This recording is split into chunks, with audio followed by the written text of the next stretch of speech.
I thought it was just chamomile. A kind gesture from a mother before her daughter's big weekend. But before I tell you what happened after that sip, let me know where you're listening from. And follow if you've ever swallowed your feelings just to keep the peace. It had been raining for hours. That soft spring kind of rain Charleston gets this time of year. The kind that taps politely against the windows and makes you want to stay quiet too. My apartment smelled like lavender lotion and lemon oil. I'd wiped down the counters twice, already out of habit. The navy silk dress hung on my closet door, tag still dangling from the strap. I bought it with my own paycheck months ago, folded it away like something sacred. For once, I wanted to show up to a family event and feel enough.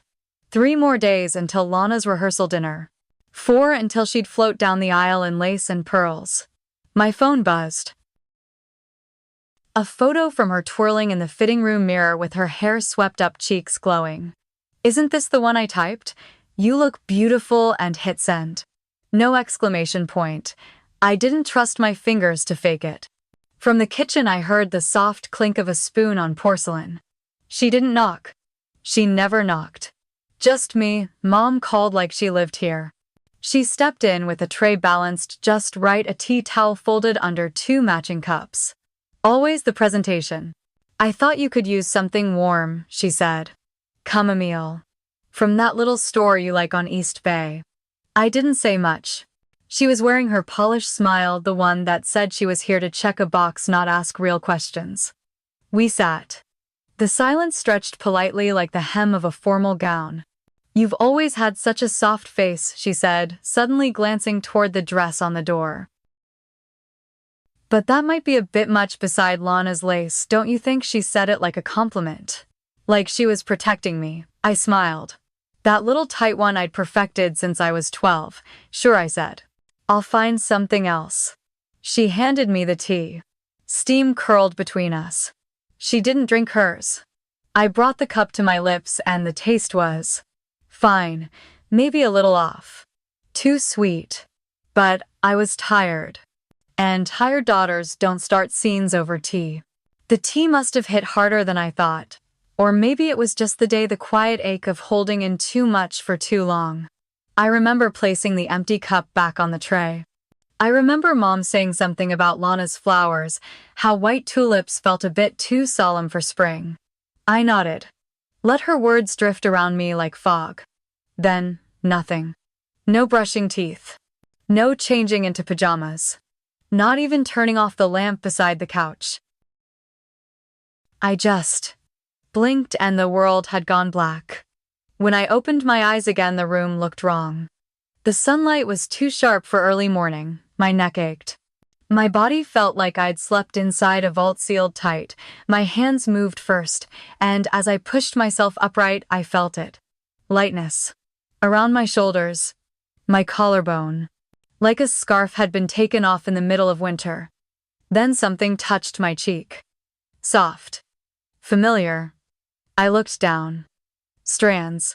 Dark brown, jagged, scattered across the pillow. More on the blanket. Some clinging to my nightshirt, all different lengths. As if someone had started cutting and stopped halfway, my chest tightened. I reached for the mirror on the vanity. Walked without feeling my feet.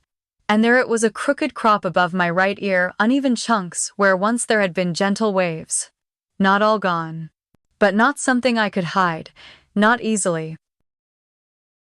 And on the dresser between my lotion and the bottle of vitamins I never remember to take was a note. No envelope. Just a square of notepad paper folded once. The kind Mom kept in her purse to jot grocery lists. Written in her round practiced script. "You'll still look fine. Focus on your speech." Mom. The tray was still on the table. Her cup untouched. Mine empty. I didn't scream, didn't cry. There were no gasps. No running to the bathroom in horror. I just stood there letting the quiet ring in my ears. Then I turned, walked back to the tray, and picked up the scissors. Still warm. Still open. As if she hadn't left, but simply vanished into the hallway, her job done. I didn't go to work that day. I didn't shower either. There was no point. My hair clung in odd patches to my scalp. Some strands were long enough to braid, others barely grazed the skin. The mirror became something to avoid. Instead, I sat at the kitchen table. The tray was still there. Her cup sat full untouched, the steam long gone. I stared at the tea bag's little paper tag floating on the surface. It said, "Relax." That was the brand Mom's favorite. Lavender chamomile. Naturally caffeine-free. I turned the tag over. Someone had written on it in tiny letters. A single dot of red ink. At first I thought it was a flower. Then I realized no, it was a smudge.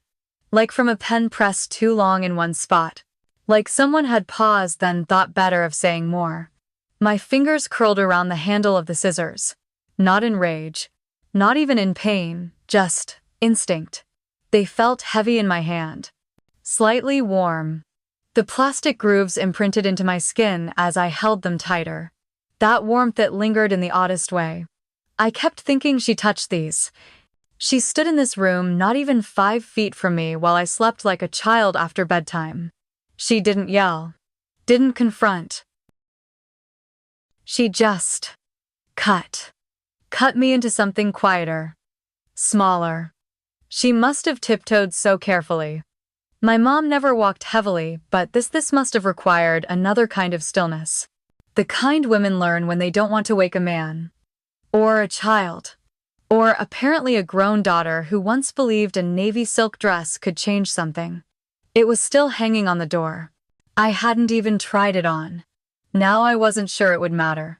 I stood and walked toward the hallway, past the mirror without glancing. I knew what I looked like. A woman who had let someone trim the edges of her identity again, but something felt different now. Maybe it was the weightlessness on my neck. Or the silence that came when you stopped pretending. I stepped into the bedroom, opened the top drawer of my desk, and pulled out the notebook I hadn't touched in years. The one I used to keep for speeches. Back when I thought words could fix things. And this time I wrote not for healing, but for clarity. Then I placed the scissors beside it. Not out of reach. Not tucked away, just there. Waiting. I didn't scream.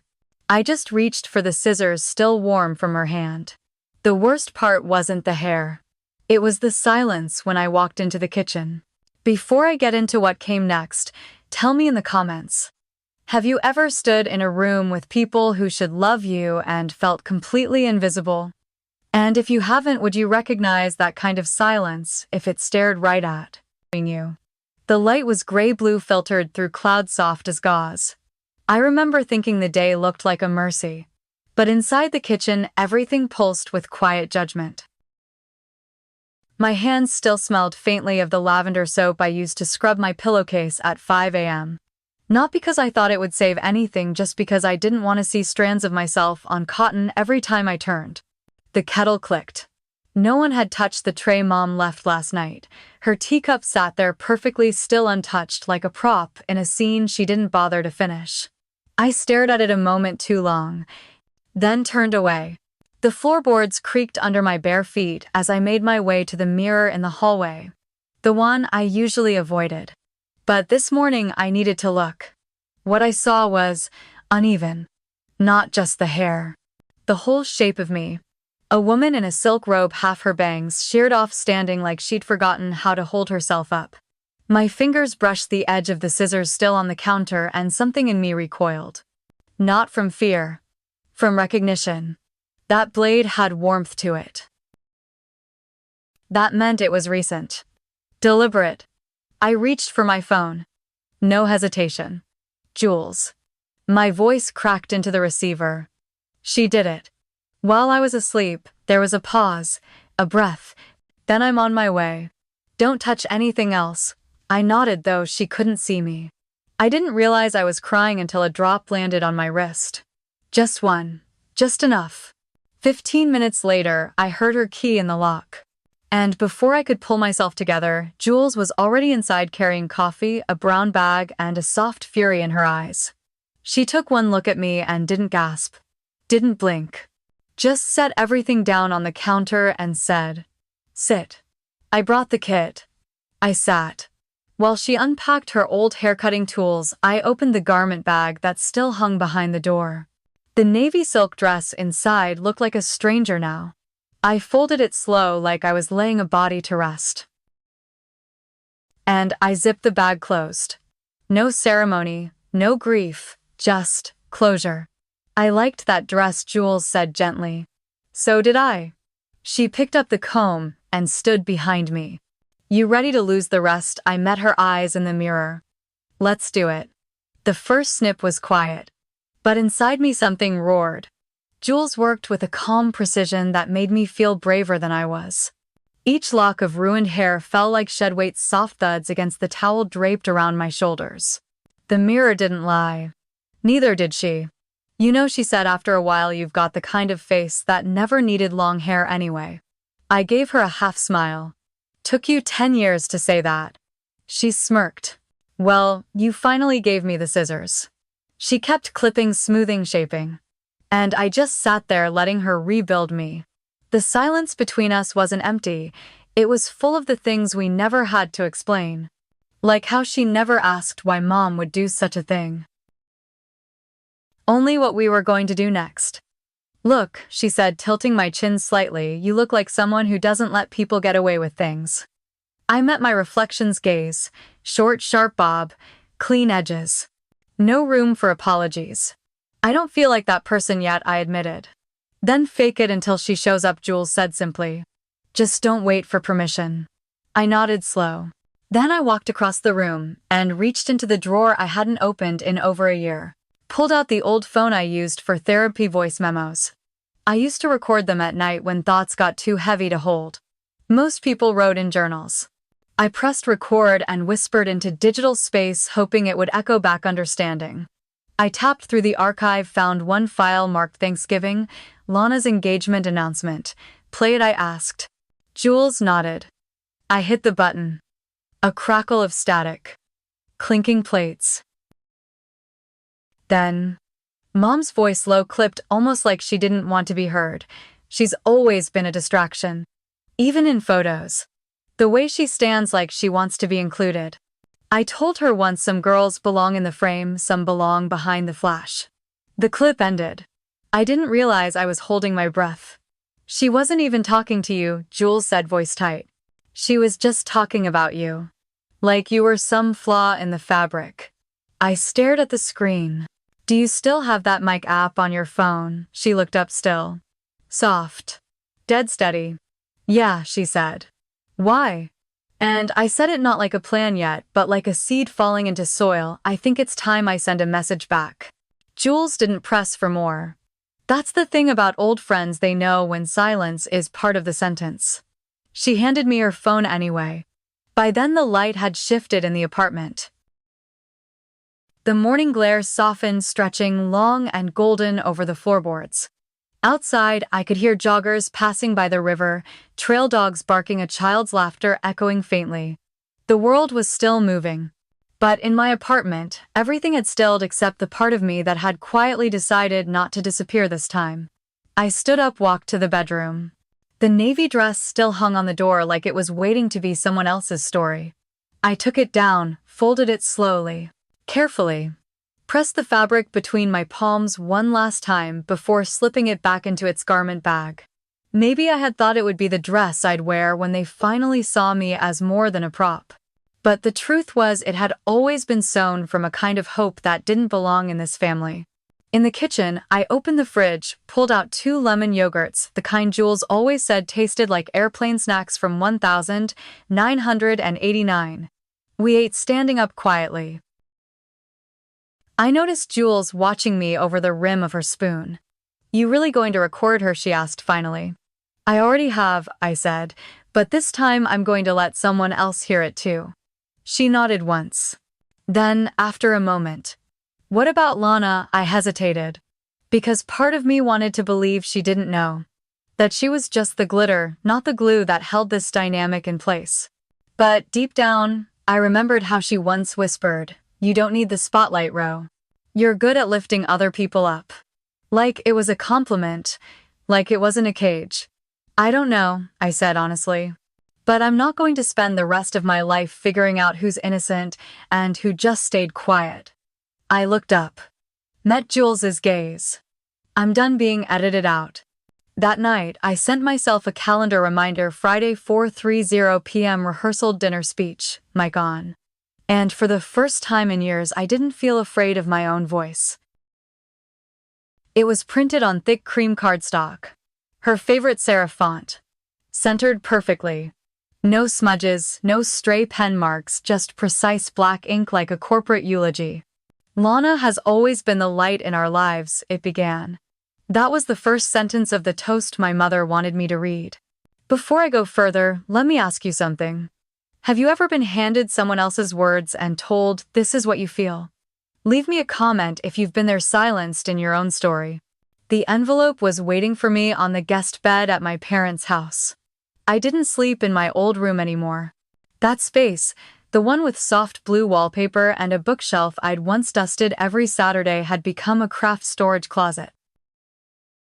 Deborah's new Empire decoupage lace trims monogrammed mugs. No trace of the daughter who'd once spent a summer reading Charlotte Perkins Gilman by flashlight in that very bed. I stood in the hallway too long, the air too lavender, too artificial. When I stepped inside, Walter looked up from the Charleston Courier, gave me a nod without words, and returned to his crossword. That was his version of fatherhood. Punctuated silence. Deborah came sweeping in from the garden, pruning scissors in hand, her lips painted in her signature mauve that always looked like it belonged on someone else. "Oh, good, you found it," she said, gesturing to the envelope without looking me in the eye. I picked it up. "What is it, your toast, darling?" "For Friday night, I thought it'd save you the trouble." She untied her gardening apron like she was stepping off a stage. "The girls and I workshopped it after book club." Isn't that considerate? I didn't answer. There was no question of whether I'd say it, not in her mind. And in that moment, I felt something subtle fracture, not break, not shatter, just shift. Like a door that had always been closed behind me was now gently swinging open. Later that afternoon, I stepped outside with the envelope still in hand. The scent of gardenias was everywhere, Lana's favorite. They'd been planted around the ceremony arch just last week. She'd posted about it on Instagram. "Can't wait to walk down the aisle with these in bloom," witty. I stared at them like they were strangers. Too white, too loud. There was a gas station 2 blocks from my parents' house. A small place tucked beside the bridge near Ashley River Trail. I walked there slowly, the sun too hot for May. I didn't buy anything. I just walked inside, dropped the envelope in the trash between the vending machine and the lottery ticket stand, and left. By the time I got back to the house, Deborah was humming upstairs. Walter was asleep on the couch. And I was already writing something else. Jules picked me up an hour later. Her truck was older than both of us, the kind that rattled when you turned too sharp, but it always smelled like cinnamon gum and sunscreen, safe in its own crooked way. She had a baseball cap on, backwards camera bag slung over one shoulder. "Ready for the venue tour?" she asked, then leaned in, whispering with mock suspense, "Or are we just casing the joint?" I grinned, sliding into the passenger seat. "I left the speech in a gas station trash can," I said. She let out a whoop that startled the old man pumping gas beside us. "That's my girl." We drove across town past palmettos and peeling porches. Through the windows, Charleston blurred into a memory I didn't feel like keeping. The vineyard Lana had picked for the wedding was beautiful, all curated elegance and soft southern hills, with a restored barn for dancing and rows of white chairs already lined up like they were waiting to judge. We were early, so the coordinator gave us 20 minutes to roam. Jules walked ahead with her camera, pretending to get lighting tests, but I knew she was giving me space. The arch smelled like bottled nostalgia. Gardenias blooming in clusters too heavy for their stems. I stood beneath it and thought about all the things people would hear this weekend: laughter, toasts, Lana's curated playlist. But not truth. Not yet. That's when I took out my phone. I created a new folder. Named it Audio. For the rehearsal. Then, one by one, I uploaded the old files I'd saved from my therapy days. Soft recordings. Faint but clear enough. The one from last year's Easter brunch where Deborah, not knowing my phone was still recording in my purse, said to Aunt Cecile she thinks she'll look better than Lana. We'll fix that. I listened to the clip again just to be sure. The bitterness in her voice wasn't accidental. It was aged. Practiced. Like she'd been sipping from the same cup of resentment for decades. I hit upload. Watched the blue bar crawl across the screen. Jules came over, dusting her knees from kneeling in the vineyard dirt. "Get what you need?" she asked, jerking her chin at my phone. I nodded. Then quietly, I opened the new folder, tapped lock with Face ID, and renamed it Mic Drop. She squinted at the screen, then looked at me.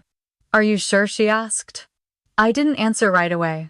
Just stood there, letting the light shift on my skin, watching the clouds move across Lana's carefully curated sky. Then I said it, not loud, not defiant, just steady number. "But I'm done being silent." That night I stayed in the guest room at Deborah's house. The door didn't quite close all the way, the hinges had always creaked, and no one had ever bothered to fix them. I sat on the edge of the bed, scrolling through photos Lana had shared in our family group text. Her dress. The table settings. The cake tasting. Each image was perfectly filtered, and I was tagged in none of them. She didn't need me to exist in the frame. I was just expected to clap beside it. In my lap, the phone vibrated. Another message from Deborah: "Make sure your hair isn't too blunt, sweetheart. It draws attention in the wrong way." I didn't reply. Instead, I opened the voice memo app again. Scrolled all the way back, past holidays, past family dinners, past therapy prep. Until I found one I hadn't listened to in years. It was from a weekend in 8th grade. The night Lana won her regional violin recital.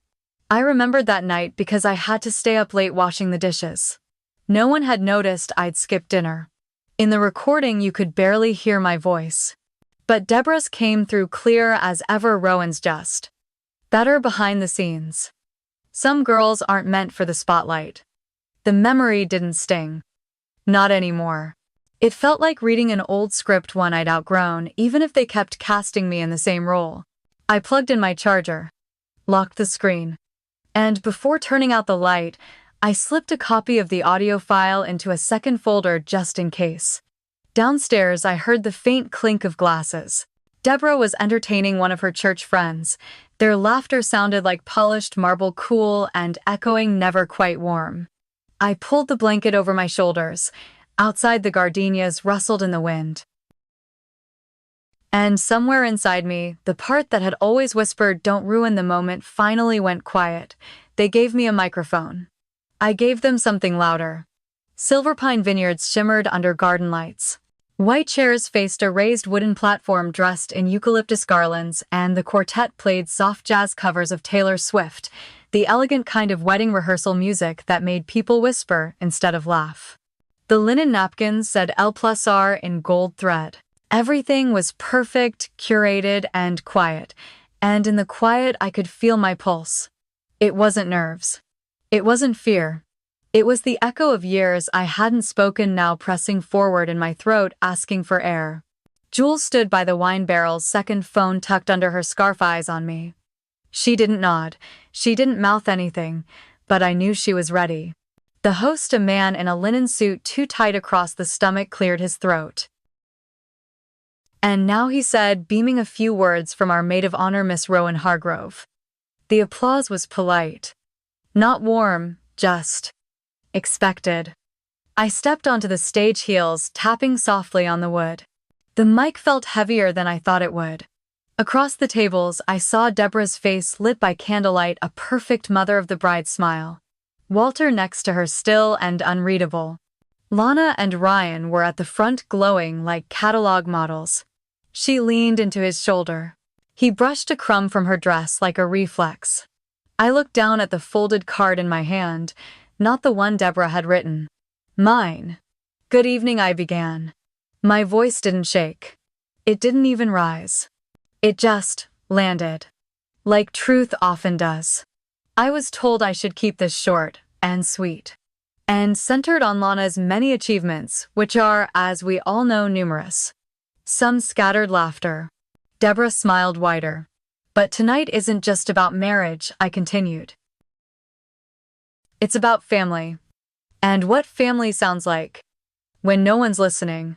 That's when I reached into my clutch, pulled out my phone, and tapped play. At first it was faint, a soft hum of static. Then she thinks she'll look better than Lana. We'll fix that. She's always been a distraction, even in photos. Cut it while she's asleep. The words spilled through the speakers like oil on silk. Sticky, slick, impossible to clean up. Gasps scattered across the lawn like wind in dry leaves. A fork dropped. The quartet stopped mid-note. Deborah didn't move. But I saw her fingers twitch on the stem of her wineglass. Lana leaned forward. "What is this?" she whispered. Her voice was thin. 12 years old again.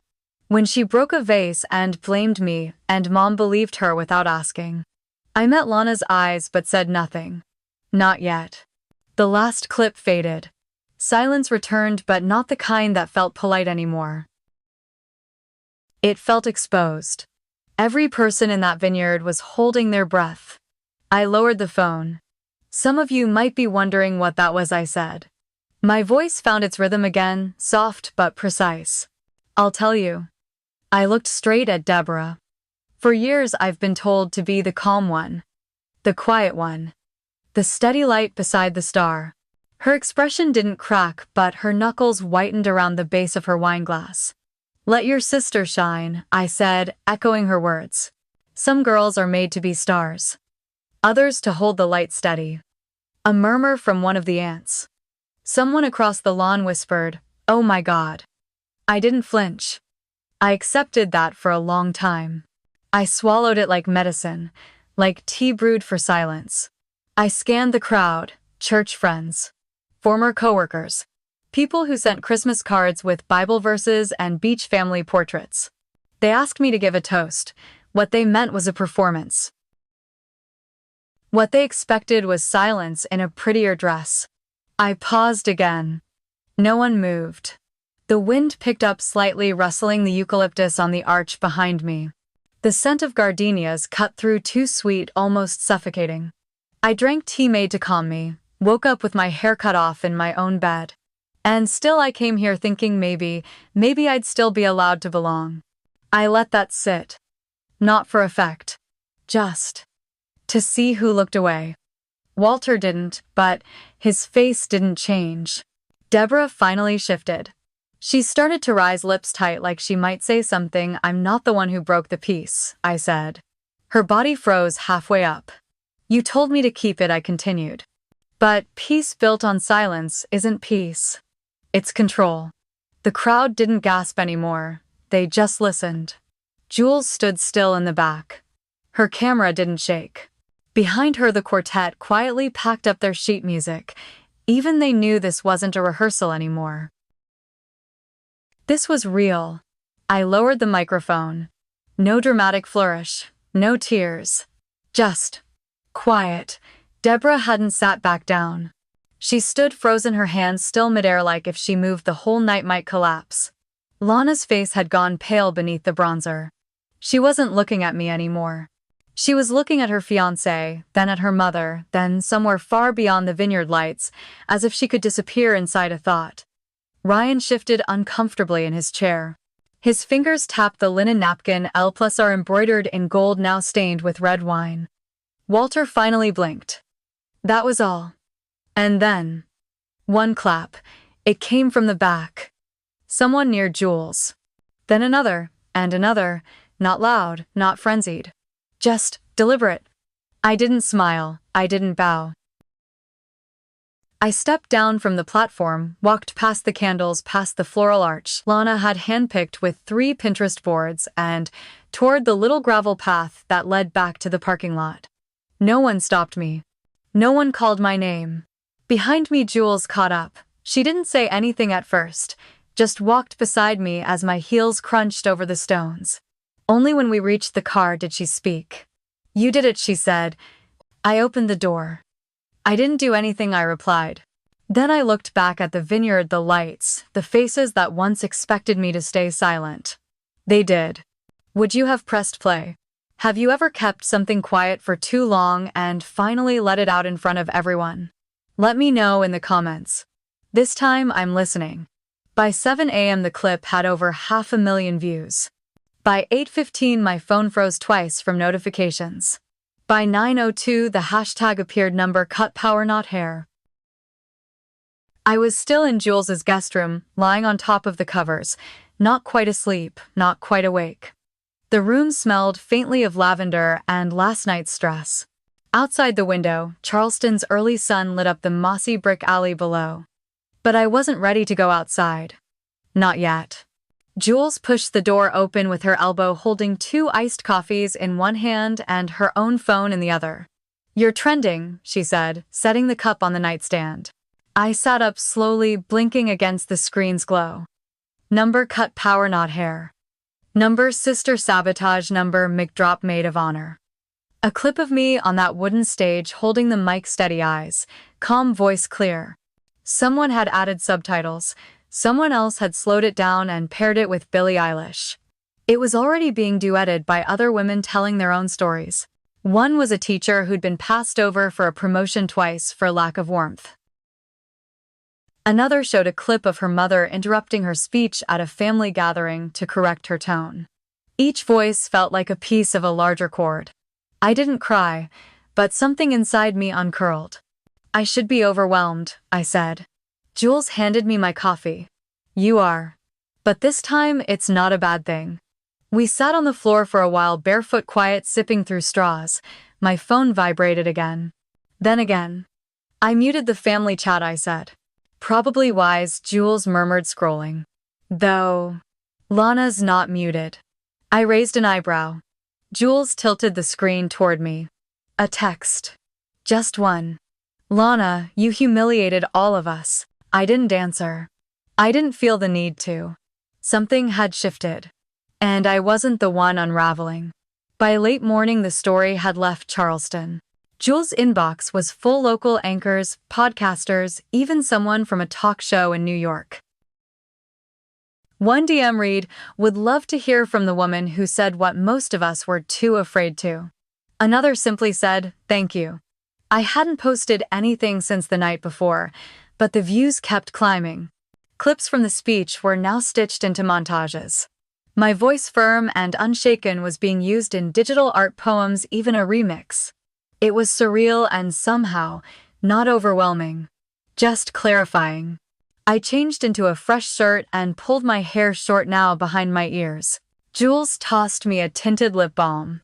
"You've got the don't mess with me glow today," she said, grinning. We stepped out for coffee, walking down King Street, where joggers passed in pairs and mothers pushed strollers. A woman in her 60s slowed down as we passed.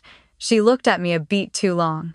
Then she nodded just once and kept walking. Inside the cafe, the barista gave a tiny wave, then glanced at my phone. She must have seen the lock screen still showing the paused video. "You're her," she whispered, then added quickly, "Sorry, I didn't mean. It's just what you said." I haven't stopped thinking about it. Jules leaned across the counter. Trust me, she's still getting used to it.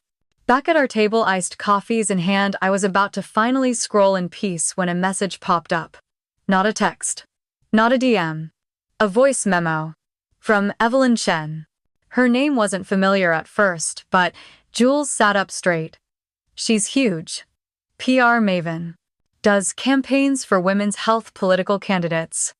Even ran the number raise her voice platform. I tapped to listen. Evelyn's voice was smooth, practiced, powerful. "Rowan, if I may call you that, I watched your clip 3 times. And by the third, I wasn't just impressed, I was compelled. If you're open to it, I'd like to talk. We're launching something new. And I think your voice literally and metaphorically needs to lead it." Jules exhaled sharply. I just stared at the screen. Then pressed play again. Have you ever said something out loud and finally felt heard, or are you still waiting for that moment? Let's talk about it in the comments. Someone here needs to hear your story too. We listened to the voice memo again, this time with the volume up. Outside, the cafe buzzed like nothing had changed, but for me, everything had. I don't even know what to say, I murmured, stirring my drink without sipping it. Jules leaned forward. You already said it. Loud and clear. I laughed, but it came out more like a breath. Still, I tapped reply. Just a simple line, I'd like to talk. Less than an hour later, Evelyn called. Her voice was exactly as I imagined, sharp, warm, with a layer of strategy beneath every word. We're building a campaign, she said. It's called Unmuted. For every woman who is told to smile instead of speak, to calm down instead of call it out, to be soft when the world required steel. She paused. I saw what you did, Rowan. You didn't just speak, you broke a script others had been rehearsing your whole life. We need that kind of honesty. And frankly, we need your tone. I blinked at Jules. She nodded. Evelyn continued. We'd love to offer you the role of creative lead for our launch. You'd shape the visuals, the copy, the voice, yours and others. It'll be fast-paced. Messy at times. But meaningful. I asked the only question that felt real. Can I run it from Charleston? There was a beat of silence.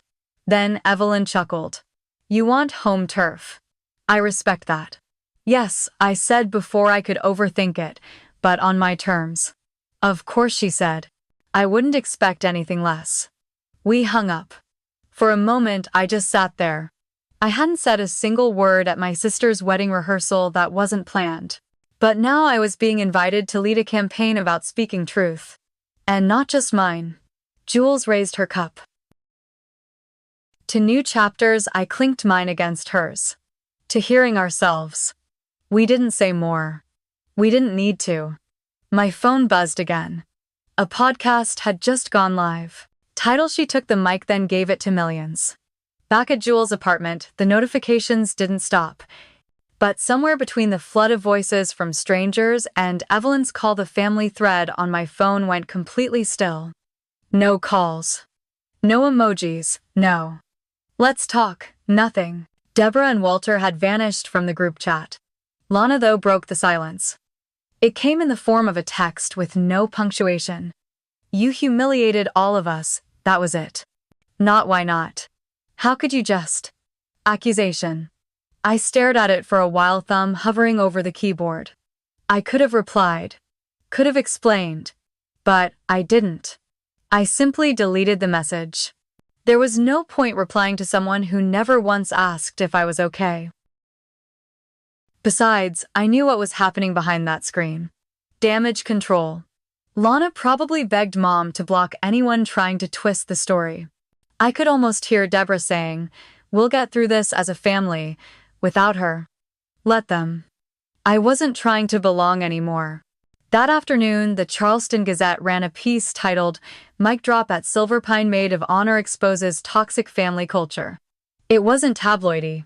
It was thoughtful. Honest.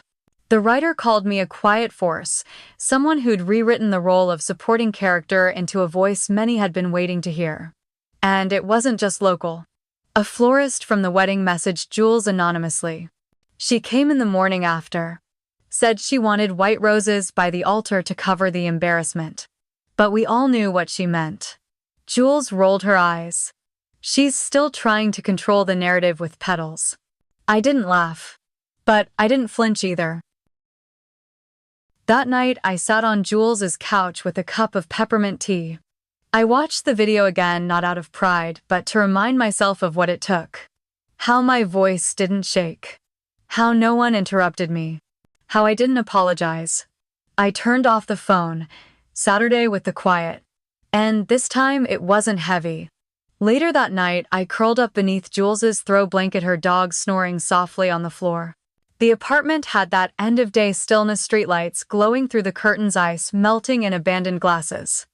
I opened my phone not to check stats, but to see the ripple. There were hundreds, no thousands of comments now. Some were short. This is what survival looks like. I wish I had your courage when I was 25. You gave a voice to something I didn't know needed a microphone. Others told stories. A woman in Oregon shared how her sister gaslit her for years, and no one believed her until she moved out and recorded one argument. Another from Tampa said her mother still says, "You're being dramatic," every time she tries to express pain.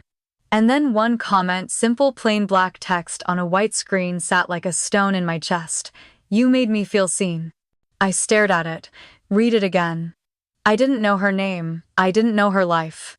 But in that moment, I knew what she meant. And I knew she wasn't the only one. I put my phone down, closed my eyes. And for the first time in years, maybe ever, I smiled. Not because I won, not because I exposed anything, but because somehow I wasn't invisible. Anne. Have you ever been told to keep the peace at the cost of your own voice? Tell me in the comments. I'll be reading. 6 months later, the air in Charleston smelled like cinnamon and salt. Tourists spilled out of coffee shops, scarves fluttered even though it wasn't really cold, and King Street was busy in that cozy late autumn way. I stood outside the building, a modest brick storefront with clean windows, a single decal on the glass door that caught the morning sun just right, unmuted. Underneath, in smaller gold script, "Power cannot be cut." My reflection hovered just beneath the lettering. Hair a little longer now, curled at the ends. Black blazer. Wide leg pants that made me feel planted. It wasn't glamorous, but it was mine. The bell over the door gave its quiet ring as I stepped inside. Jules was already moving between folding chairs, setting up little tote bags on each seat. Her voice bounced off the exposed brick and wood floors like music. Water bottles are out front. Comment cards on the back table. "We've got mics if anyone wants to share, no pressure." She caught sight of me and smiled. Well, if it isn't Charleston's most resilient introvert. I laughed, stepped forward, and hugged her. There were moments these days when I forgot what silence used to feel like. And then I'd remember. The old kind of silence. The kind that hums behind your ribs. The kind that erases you from the room even when you're sitting right in the middle of it. "Everyone coming?" I asked. "Sold out," Jules said, tapping her tablet. "High schoolers, a poetry club, some folks from the women's shelter. Even a city council rep." I nodded slowly, fingertips brushing the corner of the gallery wall. It was our pride, a collage of printed screenshots, quotes from women across the country, pieces of old diaries, an embroidered patch that read, "You can't gaslight someone who writes things down." There was one corner tile I'd insisted on placing myself. A single sentence printed in sans serif on white cardstock: "You made me feel seen." I looked around the room and took in the smallness of it all: 40 chairs, 2 clip-on mics, a cold brew station, and a shelf of books donated by women with stories too sharp for family dinners. This was never about revenge. Not really. It was about volume. And who got to turn it down? Just then one of the new interns waved. "Miss Hargrove." Someone dropped off a flower arrangement at the front. She held up a card. Plain envelope. No handwriting. I walked over. Inside, pale gardenias, cream ribbon, and a typed note. "Congratulations on your studio. We're proud of you. D.N.W." My throat didn't tighten. My hands didn't shake. I simply folded the card once. Then again. Placed it in the desk drawer behind the front counter. The day was just beginning. The morning session had just ended when the glass door swung open. I didn't have to turn around. I recognized the shoes, first Italian leather polished too hard, and the sound of pearls brushing a cashmere collar. Deborah. Walter, a few steps behind, adjusted his cufflinks like this was a gallery opening. Like they'd been invited. Jules froze mid-sentence. I gave her a small nod. "It's okay." They stood in the entryway for a beat too long, surveying the space, as if trying to decide whether it was worth commenting on. "I see you've made something," Deborah said, arms crossed under a beige trench. Her voice was softer than usual. Careful even. Walter gave a little smile and looked around. "Impressive," he said. Silence. "I thought we'd stop by," Deborah added during launch week. "Just to say, we're proud of you." She didn't mean it, at least not in the way people mean things when they actually feel them. It sounded like an afterthought, something she'd practiced on the drive over. A safe line. I kept my tone calm. Well, I said, walking behind the reception desk, we value feedback here. I reached for the small wooden box beside the bookshelf. Held it up with both hands. If you'd like to leave a comment card, we read every single one. Helps us grow. Deborah blinked. It was a clean hit, not cruel, not loud. But it landed. Walter looked at the box, then back at me. His mouth opened slightly. Then shut. Deborah shifted her weight. Clasped her purse tighter. She didn't drop the mask. Didn't plead, didn't snap, but she didn't write anything either. They turned to leave. No hugs, no keep in touch. Just the bell above the door ringing again. Jules came up beside me, arms folded. You okay? I nodded. For once. Completely. We both turned back to the space. The light through the windows hit the gallery wall just right. The mic drop tiles sparkled slightly. And that was enough. That evening the studio grew quiet again. The interns had gone. Jules was locking up the back. I lingered by the comment wall. Postcards from strangers, notes folded like secrets. Drawings from girls who hadn't found the words yet. Each one a voice. Each one. Something I never had growing up in a house that taught me silence was the polite choice. I took a breath. Walked to the center of the room. It wasn't planned, but the words were there waiting. A few young women from the local university were lingering by the window. One of them turned to me and said, "How did you start this?" I smiled gently. "We don't edit truth here," I said, voice steady. "We amplify it." They clapped. Not because I asked for it, but because they felt it. That was new for me. And I let it land. Later, after the lights were off and Jules had gone, I walked alone to the front entrance. Pulled the gold key from my coat.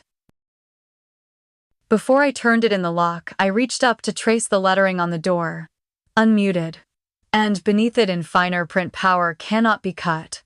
I whispered one last thing to the glass, to the dark, to every version of myself I had shed along the way. They tried to cut me down. Turns out that's how I sharpened. Then I locked the door and walked home under a sky that no longer felt too wide for me.